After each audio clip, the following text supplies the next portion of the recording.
Assalamualaikum warahmatullahi wabarakatuh. Perkenalkan, nama saya Quratul Aini, NPM 20020808016. Saya berasal dari Universitas Muhammadiyah Sumatera Utara.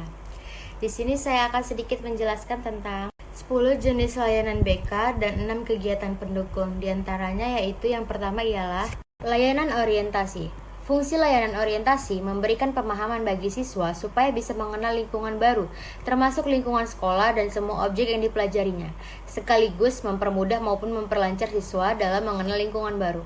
Yang kedua ada layanan informasi. Layanan ini membantu para siswa agar bisa menerima maupun memahami semua informasi, termasuk informasi diri, sosial, belajar, berkarir, bergaul, juga berpendidikan lanjutan. Yang ketiga ada layanan pembelajaran. Layanan bimbingan dan konseling di sekolah juga membantu supaya siswa bisa mengembangkan sikap dan punya kebiasaan belajar dengan baik, sehingga siswa bisa menguasai materi belajar maupun penguasaan kompetensi cocok sesuai dengan kemampuan dan kecepatan diri dalam berbagai aspek tujuan maupun kegiatan belajar lainnya. Yang keempat, layanan penempatan dan penyaluran. Layanan ini berfungsi supaya para siswa bisa mendapatkan penempatan juga penyaluran dalam kelas, kelompok belajar, program latihan, program studi, magang, kegiatan ekstrakurikuler sesuai bakat, potensi, minat, juga kondisi pribadi. Tujuannya supaya siswa bisa mengembangkan seluruh bakatnya, minatnya, juga potensi lainnya. Yang kelima, layanan penguasaan konten adalah layanan yang sangat membantu siswa dalam menguasai sebuah konten, misalnya kompetensi tertentu ataupun kebiasaan yang sangat bermanfaat, sehingga menjadi pribadi dengan kemampuan yang lebih baik di lingkungan sekolah, masyarakat, dan juga keluarga. Yang keenam, layanan konseling perorangan. Layanan konseling dalam bimbingan berikutnya yaitu layanan yang kemungkinan siswa memperoleh bimbingan langsung tatap muka per individu dengan bantuan guru ahli untuk membicarakan dan mencari solusi masalah agar perkembangan siswa lebih baik. Tujuan layanan konseling perorangan yaitu siswa bisa menyelesaikan masalah dan berfungsi sebagai pengentasan ataupun advokasi. Yang ketujuh, layanan bimbingan kelompok. Layanan pada bagian bimbingan konseling ini membantu sejumlah siswa bersama-sama dalam kelompok untuk mendapatkan bahan dan penjelasan tentang pokok pembahasan.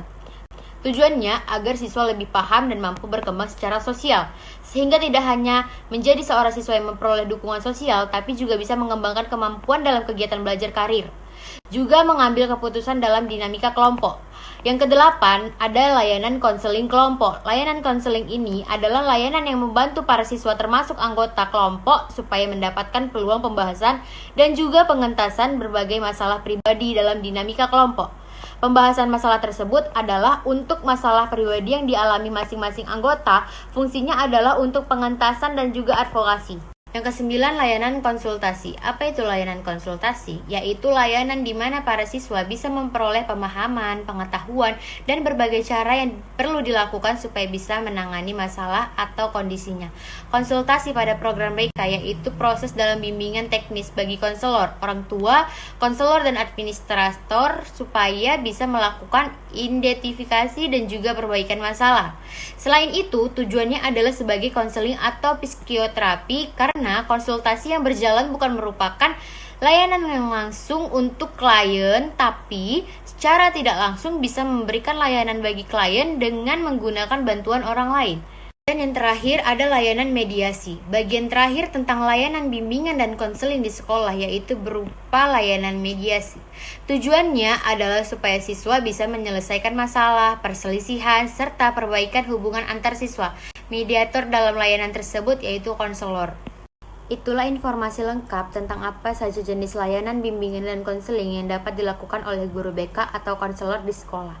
Semua layanan tersebut ditujukan untuk pengembangan diri siswa agar lebih baik.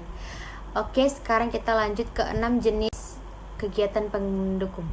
Oke, yang pertama yaitu aplikasi instrumen. Aplikasi instrumen yaitu kegiatan pendukung yang berupa pengumpulan data dan keterangan tentang peserta didik dan lingkungan yang lebih luas yang dilakukan dengan menggunakan berbagai instrumen, baik tes maupun non-tes. Yang kedua yaitu himpunan data. Himpunan data yaitu kegiatan untuk menghimpun seluruh data dan keterangan yang relevan dengan keperluan pengembangan peserta didik. Yang ketiga yaitu konferensi kasus. Konferensi kasus yaitu kegiatan bimbingan dan konseling untuk membahas permasalahan yang dialami oleh peserta didik. dalam suatu forum pertemuan yang dihadiri oleh berbagai pihak yang diharapkan dapat memberikan bahan keterangan, kemudahan, dan komitmen bagi terentaskannya permasalahan tersebut. Pertemuan ini bersifat terbatas dan tertutup. Tujuan konferensi kasus ialah untuk mengumpulkan data yang lebih banyak dan lebih akurat serta menggalang komitmen pihak-pihak terkait dengan permasalahan yang ditangani. Yang kelima yaitu kunjungan rumah. Kunjungan rumah yaitu kegiatan yang dilakukan untuk memperoleh data, keterangan, kemudahan, dan komitmen bagi pemecahan masalah yang dialami peserta didik melalui kunjungan ke rumahnya. Kegiatan ini memerlukan kerjasama dari orang tua dan anggota keluarga lainnya. Dan yang terakhir yaitu alih tangan kasus. Alih tangan kasus yaitu kegiatan bimbingan dan konseling untuk mendapatkan penanganan yang lebih tepat dan tuntas terhadap masalah yang dialami peserta didik dengan memindahkan penanganan ke pihak lain yang lebih kompeten dan berwenang. Kegiatan ini memerlukan kerjasama antara berbagai pihak yang dapat memberikan bantuan atas penanganan masalah tersebut. Dengan pelayanan terdahulu mengantarkan konseli ke ahli yang berkompeten dalam pengentasan masalah konseli tersebut. Oke, cuman itu yang bisa saya sampaikan. Lebih dan kurang saya mohon maaf. Wabillahi taufiq wal hidayah. Wassalamualaikum warahmatullahi wabarakatuh. Dadah.